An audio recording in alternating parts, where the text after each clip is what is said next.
ನಮಸ್ಕಾರ, good afternoon. ಇದು news ಅಚ್ವಲ್. ನಾನು ಹರೀಶ್ ನಾಗರಾಜು. ಇವಾಗ ಸಿಚುವೇಶನ್ ಹೇಗಿದೆ ಅಂದ್ರೆ, ಬೆಡ್ ಇಲ್ಲ, ಆಕ್ಸಿಜನ್ ಸಿಗ್ತಾ ಇಲ್ಲ, ಆಸ್ಪತ್ರೆಗಳಿಂದ ಆಸ್ಪತ್ರೆಗೆ ಅಲೆದಾಟ ತಪ್ಪಿಲ್ಲ, ಚಿಕಿತ್ಸೆ ಸಿಗದೆ ಪ್ರಾಣ ಬಿಡ್ತಿದ್ದಾರೆ ಜನ. ಈ ಹೊತ್ತಿನ ಸ್ಪೆಷಲ್ ಇದೊಂಥರ ಭಯಾನಕ ಕರೋನಾ.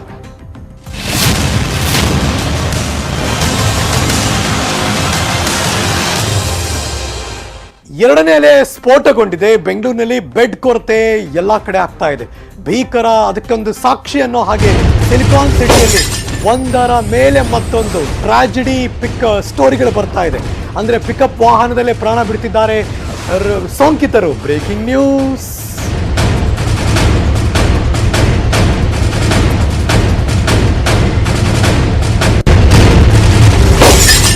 ಬೆಡ್ ಸಿಕ್ಕಿಲ್ಲ ಅಂತ ಬೆಳಗ್ಗೆ 6 ಗಂಟೆಯಿಂದ ಆಸ್ಪತ್ರೆಯ ಮುಂಭಾಗದಲ್ಲೇ ಕಾಯ್ತಿರುವಂತಹ ಸೋಂಕಿತರು ಆಂಬ್ಯುಲೆನ್ಸ್ಗಳಲ್ಲಿ, ಪಿಕಪ್ ವಾಹನಗಳಲ್ಲಿ ಯಾವುದೇ ಅವರಿಗೆ ವ್ಯವಸ್ಥೆ ಸಿಗದೆ ಸಾವನ್ನಪ್ಪುತ್ತಿದ್ದಾರೆ. ಅದು ನಿಜವಾಗ್ಲೂ ಮನಸ್ಕಲಕುವಂತಹ ಘಟನೆ. ಬೆಂಗಳೂರಿನಲ್ಲಿ 65 ವರ್ಷದ ಸೋಂಕಿತ ಪ್ರಾಣ ಬಿಟ್ಟಿದ್ದಾರೆ. ರಾತ್ರಿ 4 ಖಾಸಗಿ ಆಸ್ಪತ್ರೆಗೆ ಅಲೆದಾಡಿದ್ರು, ಎಲ್ಲೂ ಬೆಡ್ ಸಿಗಲಿಲ್ಲ.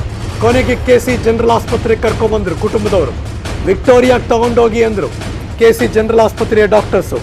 ವೈದ್ಯರ ಜೊತೆ ಮಾತನಾಡ್ತಿರ್ಬೇಕಾದ್ರೆ ಆ ವ್ಯಕ್ತಿ ಪ್ರಾಣ ಬಿಟ್ಟರು.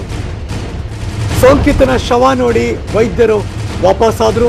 ಅದೇ ವಾಹನದಲ್ಲಿ ಸೋಂಕಿತನ ಶವ ಚಿತಾಗಾರಕ್ಕೆ ರವಾನೆ ಆಯಿತು. ಅಲ್ಲೂ ಕೂಡ ಅಲ್ಲೂ ಕ್ಯೂ ನಿಂತ್ಕೋಬೇಕು ಚಿತಾಗಾರದವರು. ಎಲ್ಲಾ ಕಡೆ ಕ್ಯೂ. ಈಗ ಆ ಥರದ ಪರಿಸ್ಥಿತಿ. Breaking news.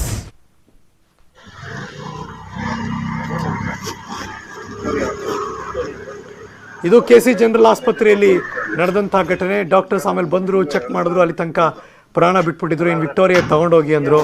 ಪ್ರಾಣನ ಹೋದ್ಮೇಲೆ ವಿಕ್ಟೋರಿಯಾಗೆ ಹೆಂಗೆ ತೊಗೊಂಡೋಗ್ತಾರೆ? ಅದಕ್ಕೆ ಮುಗೀತು. ಅವ್ರ ಮನೆಯವ್ರದ್ದು ಅಲ್ವಲ್ಲ, ಹಂಗಾಗದ ಪರಿಸ್ಥಿತಿ. ಬೇರೆ ಎಲ್ಲ ಕಡೆ ಅಲ್ದಿದ್ದಾರೆ ರಾತ್ರಿ ಎಲ್ಲ. ಕೊನೆ ಕೆಸಿ ಜನರಲ್ ಆಸ್ಪತ್ರೆಗೆ ಬಂದರು. ಅಷ್ಟೊತ್ತಿಗೆ ಅವರ ಪ್ರಾಣ ಹೊರಟೋಗಿತ್ತು. ಇನ್ನು ಅಲ್ಲಿಂದ ಏನಿದ್ರು ಸೋಮನಹಳ್ಳಿಯ ವಿದ್ಯುತ್ ಚಿತಾಗಾರದ ಕಡೆಗೆ.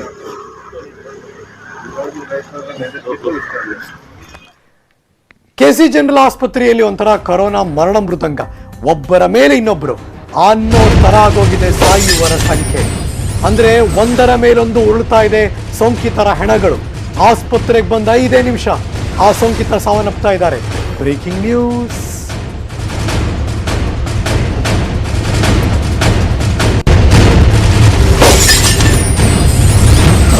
ಈ ತರಹದ ಬ್ರೇಕಿಂಗ್ ನ್ಯೂಸ್ ಹೇಳಕ್ಕೆ ನಮಗೂ ತುಂಬಾ ನೋವಾಗುತ್ತೆ ರೀ.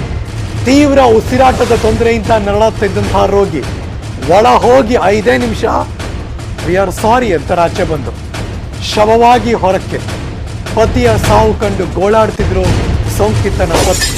ಇದು ಬೆಂಗಳೂರಿನ ಮಲ್ಲೇಶ್ವರದಲ್ಲಿರುವ ಕೆಸಿ ಜನರಲ್ ಆಸ್ಪತ್ರೆಯ ಒಳಭಾಗದಲ್ಲಿ ಕಂಡು ಬಂದಂತಹ ದೃಶ್ಯ.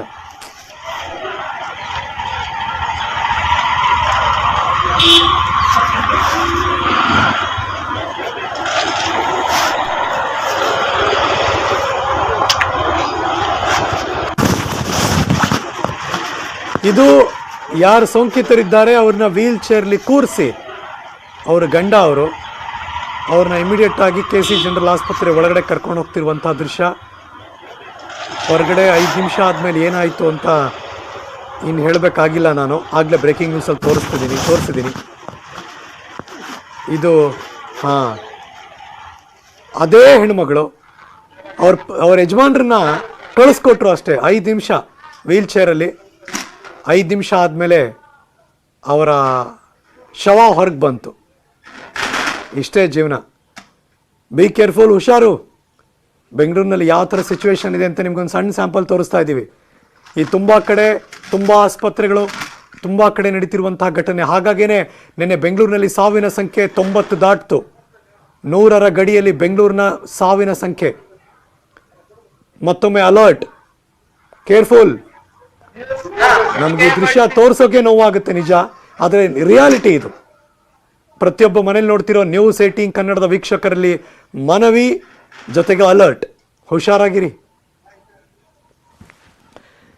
ಬೆಡ್ ಸಿಗ್ತಿಲ್ಲ, ಆಂಬ್ಯುಲೆನ್ಸ್ನಲ್ಲೇ ಸೋಂಕಿತರಿದ್ದಾರೆ. ಎಷ್ಟೊತ್ತು? ಬೆಳಗ್ಗೆ 6 ಗಂಟೆಯಿಂದ. ಈಗ ಟೈಮ್ ಆಗ್ತಾ ಇದೆ 12 ಗಂಟೆ. ಇನ್ನೂ ಕಾಯ್ತಿದ್ದಾರೆ ಆಂಬ್ಯುಲೆನ್ಸ್ನಲ್ಲಿ. ಇದು ಶಿವಾಜಿನಗರದಲ್ಲಿರುವ ಚರಕ ಸೂಪರ್ ಸ್ಪೆಷಾಲಿಟಿ ಆಸ್ಪತ್ರೆಯ ಮುಂದೆ ನಡೀತಿರೋ ಪರದಾಟ. Breaking news.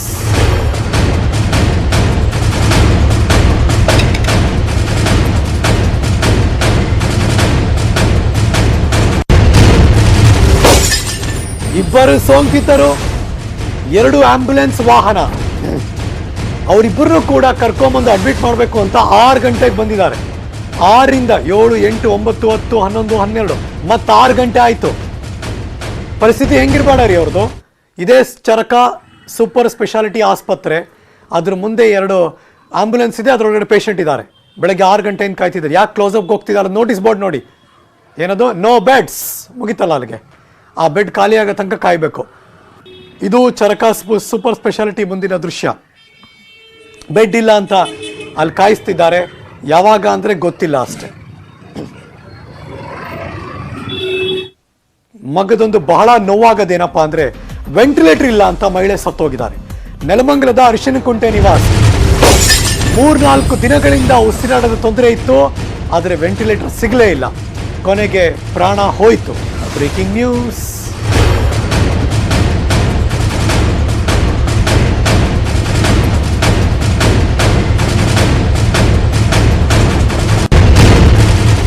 ನೆಲಮಂಗಲದ ಆಸ್ಪತ್ರೆಯಲ್ಲಿ ವೆಂಟಿಲೇಟರ್ ಬೆಡ್ ಭರ್ತಿಯಾಗೋಗಿದೆ. ಹೆಚ್ಚಿನ ಟ್ರೀಟ್ಮೆಂಟ್ಗೆ ಬೆಂಗಳೂರಿನ BGSಗೆ ಕರ್ಕೊಂಡ್ಬಂದಿದ್ರು. ಆದರೆ ಈ ಸಂದರ್ಭದಲ್ಲಿ ಆ ಹೆಣ್ಮಗಳು ಬದುಕುಳಿಲೇ ಇಲ್ಲ. 3-4 ದಿನದಿಂದ ಒದ್ದಾಡಿದ್ರು, ಕಾದ್ರು. ಕೊಲೀಗ್ಸಿಗೆ ದೃಶ್ಯ ಪ್ಲೇ ಮಾಡ್ತಾರೆ. BGS ಆಸ್ಪತ್ರೆ ಹತ್ರ ಏನಾಯಿತು, ಅರಿಶಿನಕುಂಟೆ ಹತ್ರ ಏನಾಯಿತು ಅಂತ. ಅರಿಶಿನಕುಂಟೆ ಹತ್ರ ಒದ್ದಾಡಿದ್ರು, 3-4 ದಿನ ಆಗಲೇ ಇಲ್ಲ. ಕೊನೆಗೆ ಅವರು BGSಗೆ ತಗೊಂಡೋಗಿ ಅಂದರು. BGSಗೆ ತಗೊಂಡೋದ್ರೆ ಅಲ್ಲೇನಿದ್ರು ಶವ ಅಷ್ಟೇ. ಎಡಭಾಗದಲ್ಲಿ BGS ಆಸ್ಪತ್ರೆಯಲ್ಲಿ ಆ ಹೆಣ್ಣುಮಗಳು ಶವವಾಗಿ ಹೊರಗೆ ಬಂದರು.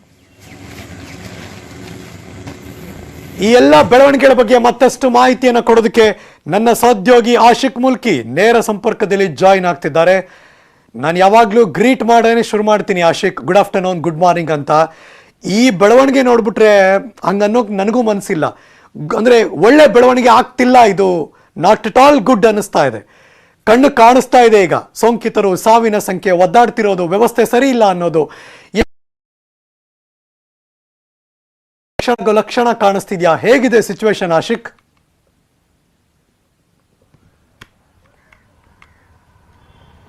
ಎಸ್ ಹರೀಶ್ ನಾಗರಾಜು, ನೀವು ಹೇಳಿದ ಹಾಗೆ ಏನು ತುಂಬಾನೇ ಭಯಾನಕ ಪರಿಸ್ಥಿತಿಯನ್ನ ನಾವು 2ನೇ ಅಲೆಯ ಆರಂಭದಲ್ಲೇ ತಲುಪಿರುವಂತದ್ದು. ಇದುವರೆಗೂ ಕೂಡ ನಾವು ಏನೋ ಇದೊಂದು ದುರಂತಕ್ಕೆ ಮುನ್ನುಡಿ ಬರೆಯುತ್ತೆ ಅನ್ನುವಂತ ಮಾತನ್ನ ಮಾತ್ರ ಹೇಳ್ತಾ ಇದ್ದೀವಿ. ಆದ್ರೆ ಈಗಾಗಲೇ ದುರಂತಗಳ ಮೇಲೆ ದುರಂತಗಳು ಸಂಭವಿಸ್ತಾನೆ ಹೋಗ್ತಾ ಇದೆ. ಕೇವಲ ಒಂದು ಕಡೆ ಅಲ್ಲ, ನಗರದ 4 ಕಡೆ ಏನು ಕರಳು ಹಿಂಡುವಂತಹ ಒಂದಿಷ್ಟು ಘಟನೆಗಳು ನಡೀತಾ ಹೋಗ್ತಾ ಇದೆ. ಅದರಲ್ಲೂ ಮುಖ್ಯವಾಗಿ KC ನಗರ ಏನು KC ಜನರಲ್ ಆಸ್ಪತ್ರೆಯಲ್ಲಿ 2 ಘಟನೆಗಳು ನಡೆದಿದೆ. ಅದು ಬಹಳ ಏನು ಮನ ಕಲಕುವಂತ ಘಟನೆ. ಒಂದು ಕಡೆಯಲ್ಲಿ ಚರಕ ಏನು ಸೂಪರ್ ಸ್ಪೆಷಾಲಿಟಿ ಹಾಸ್ಪಿಟಲ್ ಶಿವಾಜಿನಗರದಲ್ಲಿರುವಂತಹ ಆಸ್ಪತ್ರೆಯಲ್ಲೂ ಕೂಡ ಬೆಳಿಗ್ಗೆಯಿಂದಾನು ಬೆಡ್ಗಾಗಿ ಆಂಬ್ಯುಲೆನ್ಸ್ ನಲ್ಲಿ ಬೆಳಿಗ್ಗೆ 6 ಗಂಟೆಯಿಂದ ತಂದು ಅಲ್ಲಿ ಗೇಟ್ ಅನ್ನ ಕಾಯುವಂತಹ ಒಂದು ಪರಿಸ್ಥಿತಿಯನ್ನು ನಾವು ನೋಡ್ತಾ ಹೋಗ್ತಿದ್ದೀವಿ. ಇನ್ನೊಂದು ಕಡೆಯಲ್ಲಿ ನೆಲಮಂಗಲದಲ್ಲಿ ಅವರು 56 ಮಹಿಳೆಯ ಏನು 56 ವರ್ಷದ ಮಹಿಳೆಗೆ ಸೋಂಕು ತಗುಲಿ ಬೆಡ್ ಇಲ್ಲದೆ ಅವರು ಕೂಡ ಸಾವನ್ನಪ್ಪಿರುವಂತಹ ಘಟನೆ ಈಗಾಗಲೇ ನಡೆದಿದೆ.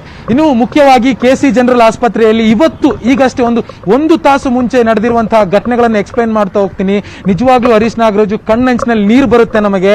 ಆ ವ್ಯಕ್ತಿ ಏನು ಸೋಂಕು ದೃಢಪಟ್ಟು ಆಟೋದಲ್ಲಿ ಸೋಂಕಿತನನ್ನ ಕರ್ಕೊಂಡ್ಬಂದು 5 ನಿಮಿಷಕ್ಕೆ ಆತ ಒಂದು ಡೆಡ್ ಬಾಡಿ ಆಗಿ ಆಸ್ಪತ್ರೆಯಿಂದ ಹೊರಗೆ ಬರುವಂತಹ ಒಂದು ದೃಶ್ಯಗಳನ್ನ ನಾವು ನೋಡ್ತೀವಿ.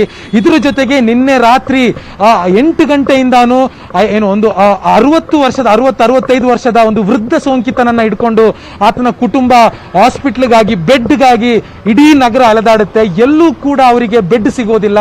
ಆ ಬಳಿಕ ಬೆಳಿಗ್ಗೆ ಒಂದು 9 ಗಂಟೆ ಸುಮಾರಿಗೆ KC ಜನರಲ್ ಆಸ್ಪತ್ರೆಗೆ ಬರ್ತಾರೆ. ಅಲ್ಲಿ ಬಂದ್ರು ಕೂಡ ಅದೇ ಪಾಡು, ಬೆಡ್ ಸಿಗೋದಿಲ್ಲ. ಏನು ಅವರನ್ನ ಕರ್ಕೊಂಡ್ ಬಂದಿರೋದು ಒಂದು ಪಿಕಪ್ ವಾಹನದ ಲಗೇಜ್ ಅನ್ನು ತುಂಬಿಸ್ಕೊಂಡು ಹೋಗುವಂತ ವಾಹನದಲ್ಲಿ ಅವ್ರನ್ನ ಆಸ್ಪತ್ರೆಗೆ ಕರ್ತಂದಿರ್ತಾರೆ. ಡಾಕ್ಟರ್ಗಳು ಹೇಳ್ತಾರೆ ಇಲ್ಲಿ ಬೆಡ್ಗಳಿಲ್ಲ, ನೀವು ಅರ್ಥ ಮಾಡ್ಕೋಬೇಕು ಅನ್ನುವಂತ ಒಂದು ಅರ್ಥೈಸುವಿಕೆಯನ್ನ ಡಾಕ್ಟರ್ಗಳು ಪೇಷಂಟ್ಗಳ ಕುಟುಂಬಸ್ಥರಿಗೆ ಮನವರಿಕೆ ಮಾಡಿಕೊಡ್ತಿದ್ದಾರೆ.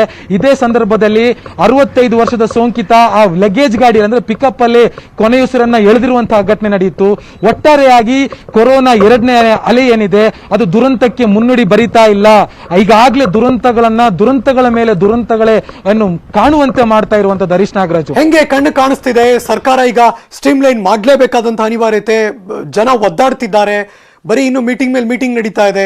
ಏನಾದರೂ ಡೆವಲಪ್ಮೆಂಟ್ ಆಗುತ್ತೆ ದಿನಕ್ಕೆ ಅಂತ ಅನಿಸ್ತಾ ಇದೆಯಾ ಆಶೆಗೆ? ಎಲ್ಲ ಕಡೆ ಓಡಾಡ್ತಿದ್ದೀರಾ ನೀವು, ಅಥವಾ ಇಲ್ಲಪ್ಪ ಪ್ರತಿದಿನ ಹಂಗೆ ಪರದಾಡ್ತಿದ್ದಾರೆ?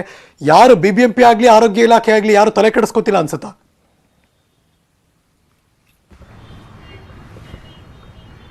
ಎಸ್ ಹರೀಶ್ ನಾಗರಾಜು, ಕಳೆದ ಕೆಲವು ದಿನಗಳಿಂದ ಈ ಕೊರೋನಾಕ್ಕೆ ಸಂಬಂಧಪಟ್ಟಂತೆ ಆಗ್ತಾ ಇರುವಂತಹ ದೊಡ್ಡ ಮಟ್ಟದ ಬೆಳವಣಿಗೆ ಏನು ಅಂತಂದ್ರೆ, ಒಂದ್ ಕಡೆ ಬೆಡ್ ಸಿಗ್ತಾ ಇಲ್ಲ, ಇನ್ನೊಂದ್ ಕಡೆ ಆಕ್ಸಿಜನ್ ಸಿಗ್ತಾ ಇಲ್ಲ. ಈಗ ಏನು ಇದಕ್ಕೆ ಒಂದು ಗಂಭೀರವಾಗಿ ತೆಗೆದುಕೊಂಡಿರುವಂತಹ ಸರ್ಕಾರ ಇದ್ರ ಬಗ್ಗೆ ಒಂದು ಚಿಂತನೆಯನ್ನ ಮಾಡಕ್ ಹೊರಟಿದೆ. ಆದ್ರೆ ಕಳೆದ ಒಂದು ವಾರಗಳಿಂದನೂ ಕೂಡ ಸಭೆ ಮೇಲೆ ಸಭೆ ಮಾಡ್ತಾ ಇದೆ. ಆದ್ರೆ ಈ ಸಭೆಯ ಫಲಶ್ರುತಿ ಶ್ರುತಿ ಎನ್ನುವಂಥದ್ದು ಸಾರ್ವಜನಿಕರ ಮುಂದೆ ಇರುವಂತಹ ಪ್ರಶ್ನೆ. ಇದುವರೆಗೂ ಕೂಡ ಸರ್ಕಾರ ಅಂದ್ರೆ ಆರೋಗ್ಯ ಸಚಿವರು ಏನ್ ಹೇಳ್ತಾ ಇದ್ರು ಅಂತಂದ್ರೆ, ಎಲ್ಲೂ ಕೂಡ ಯಾವುದೇ ರೀತಿಯಾದಂತಹ ಸಮಸ್ಯೆ ಇಲ್ಲ, ಕುಂದು ಕೊರತೆಗಳಿಲ್ಲ, ಗೊಂದಗಳಿಲ್ಲ, ಯುದ್ಧ ಕಾಲದಲ್ಲಿ ಶಸ್ತ್ರಾಭ್ಯಾಸ ಮಾಡ್ದಂಗಿದೆ. ಈಗ ಕಷ್ಟ ಹ್ಯಾಂಡಲ್ ಮಾಡೋ ಸಿಚುವೇಶನ್.